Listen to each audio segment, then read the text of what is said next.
Olá, livrólicos de plantão! Sejam muito bem-vindos a mais um episódio do Pode Mas. Eu sou Suzane Madruga. E eu sou Glênio Madruga com frio pelo tema do episódio de hoje. Tá um calor de gracido, meu bem. Frio literário, então. Ok. Episódio de hoje: Natal na Terra das Neves. De Jack London. Quem foi Jack London? Jack London, nascido John Griffith Cheney, nascido nos Estados Unidos em 1876 e falecido em 1916. Era provavelmente filho de um astrólogo e de uma professora de música espiritualista que dizia receber com frequência o espírito de um antigo chefe indígena. Aí ela engravidou, ele queria que ela abortasse, ela se negou a abortar, ele deu as costas para ela, disse que não queria nada com aquela criança e finalmente ela deu um tiro em si própria.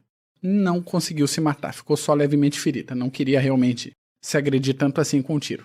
O bebê John Cheney nasceu e foi imediatamente doado a uma ex-escrava chamada Virginia Prentice, que acabou sendo uma figura materna para ele durante toda a vida.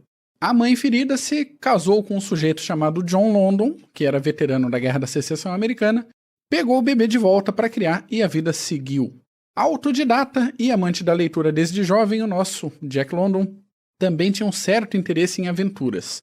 Ele trabalhou em uma fábrica de enlatados, depois juntou dinheiro para comprar um barco à vela, pediu dinheiro para a mãe adotiva dele, para Virginia, para inteirar para comprar o barco. Depois trabalhou na patrulha pesqueira da Califórnia. Aí ele leu Moby Dick, ficou empolgadaço, se alistou na escuna Sophie Sutherland e viajou para a costa do Japão. Daí voltou para os Estados Unidos, virou andarilho, desenvolveu um raro talento para viajar de trem como passageiro clandestino. Finalmente foi preso. Depois de sair, tentou cursar a universidade, acabou desistindo, não conseguiu manter ali os estudos.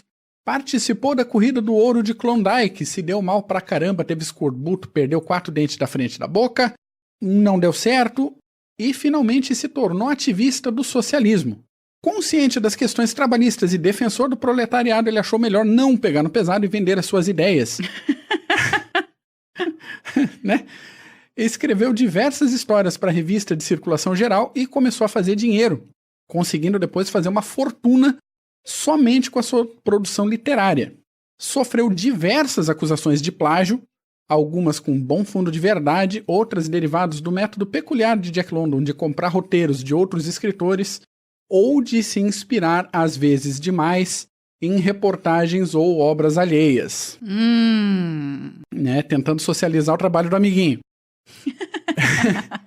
Entre as suas grandes obras estão O Chamado Selvagem, Caninos Brancos e O Lobo do Mar, todos os 3 em breve na Rádio Caractere. Que muito chique isso! Depois dessa apresentação do autor, que é uma apresentação super rápida, quase corrida. 4 minutos.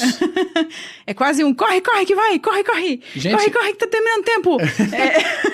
A vida do Jack London é um negócio muito louco. Então, além das obras dele, quem puder dar uma olhada na vida pessoal dessa figura aí, apesar das inclinações, você que não se alinha muito com esse tipo de pensamento, independente disso, a vida dele é um show à parte.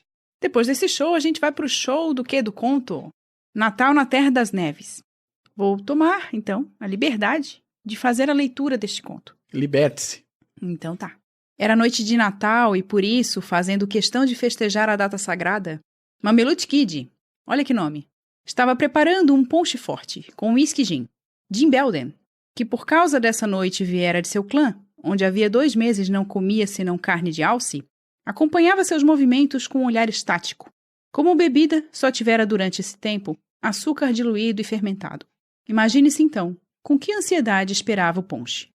Os outros em volta falavam de viagens e aventuras naquela região. Isto é, falavam de frio, fome, sofrimento, morte. E cada um, falando do que vira ou sofrera, dilatava as pupilas, sonhando com as terras do sul, onde havia sol, relva, flores, luz.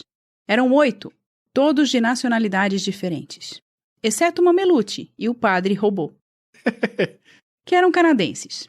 Mas a vida rude daquela região mineira, externamente gelada, os irmanara.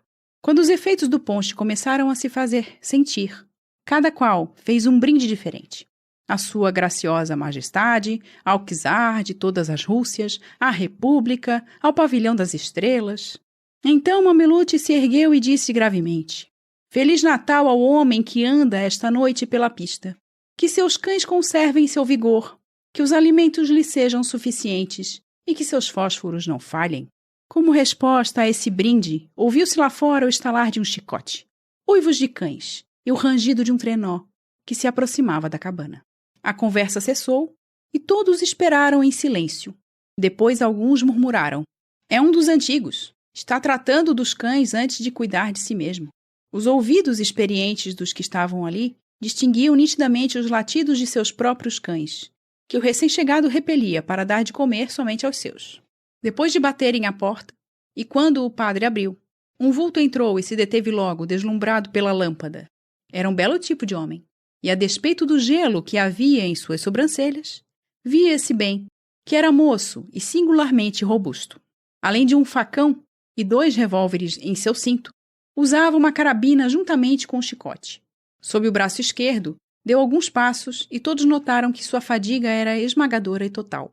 Indicaram-lhe lugar à mesa e puseram um copo de ponche diante dele, mas ninguém lhe indagou sequer o nome. Foi o homem quem perguntou: há quanto tempo passou por aqui um trenó em forma de cesta, com 3 homens e 8 cães? Há 2 dias. Está atrás deles? Sim, aquela atrelagem me pertence, mas já ganhei 2 dias sobre ela e espero apanhá-la na próxima etapa. Quando partiu de Danson? Ao meio-dia. Ontem, naturalmente. Não, hoje. Era meia-noite. Um murmúrio de admiração ergueu-se do grupo. Percorrer 120 quilômetros pela pista áspera do rio em 12 horas era espantoso. Mas os vapores do ponche já iam se dissipando naquelas cabeças resistentes. E enquanto o viajante devorava uma refeição rústica, a conversa continuou sobre os assuntos habituais. Depois desviou-se eternecida para coisas de família, e cada qual falou nos entes queridos, que tinha ou perdera. E você, também é casado? Perguntou Belden ao desconhecido. Como única resposta, o viajante separou seu relógio da corrente que prendia ao cinto e, abrindo-o, passou-o ao Belden. Este aproximou-se da lâmpada, examinando a tampa do relógio por dentro. Deixou escapar uma praga de admiração e passou o relógio a Louis Savoy. Este, depois de admirá-lo, também com os olhos estáticos, passou-o a Prince, cujo rosto tomou logo uma expressão de enternecimento. O que havia ali era um retrato de uma mulher, ainda moça e bonita, apertando contra o peito uma robusta criança, que devia ter 6 meses e sorria. Aqueles homens que viviam isolados do mundo, suportando fome, frio, escorbuto e arriscados à morte súbita, na terra ou na água, não podiam ver sem emoção a imagem de uma mulher e uma criança, porque essas 2 figuras evocavam em seu espírito o lar, a felicidade de uma vida confortável. O viajante explicou. O garoto deve estar com 2 anos, e eu ainda não o vi. Fitou por sua vez a fotografia. Depois bateu bruscamente a tampa do relógio, mas não tão depressa que os outros não vissem lágrimas em seus olhos. Ergueu-se com um profundo suspiro, e Mameluti guiou-o para o mais próximo dos leitos presos à parede. Acorde-me às 4 horas em ponto. Não se esqueça, às 4 horas, pediu o homem. Sua fadiga era tal que apenas pronunciou essas palavras adormeceu. Que camarada resistente, exclamou Prince. 3 horas de sono, depois de uma corrida de 120 quilômetros com os cães, e logo retoma a pista. É um homem. Você o conhece? Sim, é Jack Westondale. Veio para esta região há uns 3 anos. É conhecido por trabalhar como um cavalo e não ter tido sorte, até hoje. É triste, um rapagão desses, com uma esposa tão bonita, ter de vir se meter por anos e anos neste deserto. E coitado, por 2 vezes já fez fortuna, mas perdeu-a, concluiu Mameluti. A palestra desviou-se para outros casos de enriquecimento e miséria. Mameluti não tomou mais parte dela. Parecia inquieto. De instante a instante lançava um olhar ao relógio. De súbito, pôs na cabeça o barrete de castor, calçou as luvas e, saindo da cabana, foi rebuscar em seu depósito. Quando voltou, ainda faltavam 15 minutos para as 4, mas não podendo conter a impaciência, foi sacudir Jack. O rapaz despertou tão anquilosado que foi preciso friccionar-lhe vigorosamente todo o corpo para que pudesse ficar de pé e caminhar. Mas quando saiu da cabana, teve a boa surpresa de encontrar os cães atrelados e tudo pronto para a partida. Todos lhe desejaram boa viagem. O padre abençoou, mas ninguém passou da porta, porque era perigoso afrontar uma temperatura daquelas com as mãos e as orelhas descobertas. Mameluti, porém, Abrigou-se e acompanhou-o até a pista principal. Chegando ali, apertou vigorosamente a mão de Jack e lhe disse: há 45 quilos de ovos de salmão no trenó. Isso dará mais vigor aos seus cães do que 70 quilos de peixe. Tomei essa providência porque provavelmente você não poderá renovar as provisões. Empele. Jack estremeceu, mas limitou-se a fitar atentamente o outro, sem uma palavra. Mamelucci continuou: você não poderá obter nada antes de Five Fingers. Desconfie da água livre e vá pelo atalho, que passa acima do lago Le Barge. Mas como você pôde adivinhar? Perguntou Jack. É impossível que a notícia tenha chegado antes de mim. Eu não sei de nada. Nem quero saber. Mas o trenó atrás do qual você anda nunca lhe pertenceu. Sitka Charley vendeu-o na primavera passada. Ele me falou de você como um homem leal, e estou certo de que de fato o é. Raramente me engano, e é bastante olhar para os seus olhos para saber que você é um homem de bem. Vá, não perca tempo. Vá se encontrar com sua mulher e seu filho. Não precisa me agradecer. Concluiu Mamelucci, vendo lágrimas se gelarem sobre as faces de Jack. Não perca um minuto. Se algum cão cair, corte as correias e abandone-o. Poderá comprar outros em Five Fingers. Não hesite em pagar até $10 cada um. Tinham-se passado apenas 15 minutos, quando o som de guizos anunciou um novo viajante. Dessa vez era um tenente da polícia montada, acompanhado por 2 mestiços, encarregados dos cães. Como Jack, vinham armados até os dentes. Mas o tenente, ainda pouco habituado à pista, estava evidentemente extenuado. Somente o amor próprio e a tenacidade peculiar à sua raça lhe permitiam manter-se de pé. Jack Westondale passou por aqui, não é verdade? Perguntou ele. A indagação era inútil, porque os vestígios de sua passagem ainda estavam muito visíveis na neve. Mamelucci piscou um olho para os companheiros, e Belden, a quem o tenente se dirigia, limitou-se a fazer um gesto evasivo. Responda, insistiu o tenente. Ele roubou $40.000 de Henry McFarland e trocou-os no PB Steel por um cheque contra Scuttle. Preciso alcançá-lo para que não o receba. Todos se mantiveram em silêncio. Mamelucci era o chefe. Todos confiavam em sua experiência, e seu sinal fora o bastante para ditar sua conduta. O policial, impaciente, dirigiu-se ao padre, que, sendo sacerdote, não podia mentir. Há quanto tempo partiu? Há 1/4 de hora, depois de ter dormido umas 3 horas. O tenente desesperou-se. 1/4 de hora de avanço. E descansou? Maldição! Mas vou agarrá-lo. Podem emprestar 5 cães? Mamelucci fez com a cabeça um movimento negativo. Compro-os! Dou-lhe um cheque contra o capitão Constantin. A mesma recusa silenciosa. Nesse caso, requisito-os para o serviço do rei. Mamelucci, com um sorriso zombeteiro, pousou as mãos nos revólveres que tinha no cinto. O inglês, compreendendo que nada obteria pela violência, dispôs-se a sair. E como os mestiços protestaram, alegando fadiga, insultou-os, chamando-os de mulheres e cães.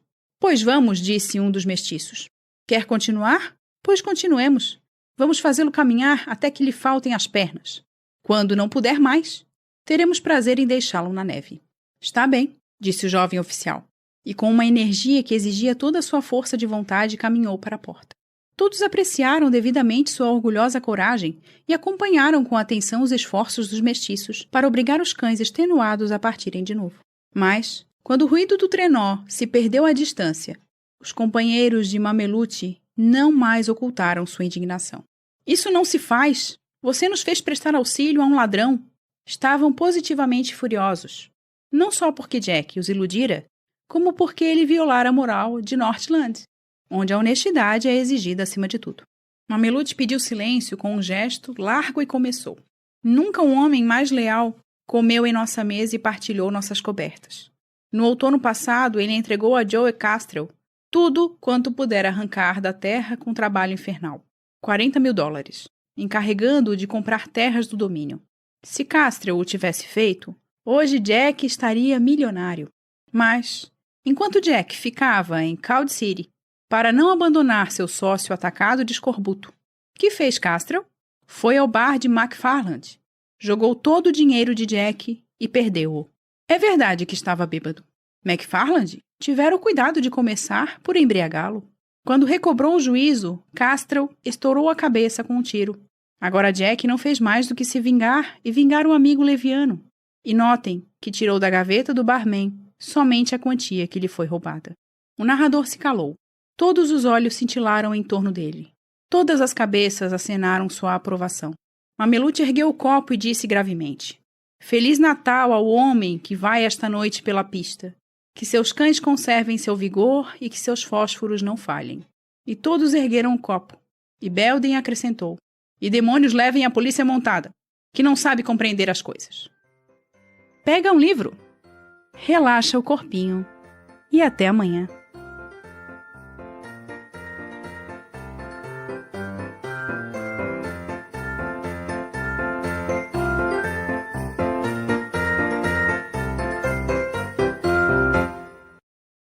Este podcast faz parte da Podcast E. Conheça os demais podcasts acessando podcast.com.br.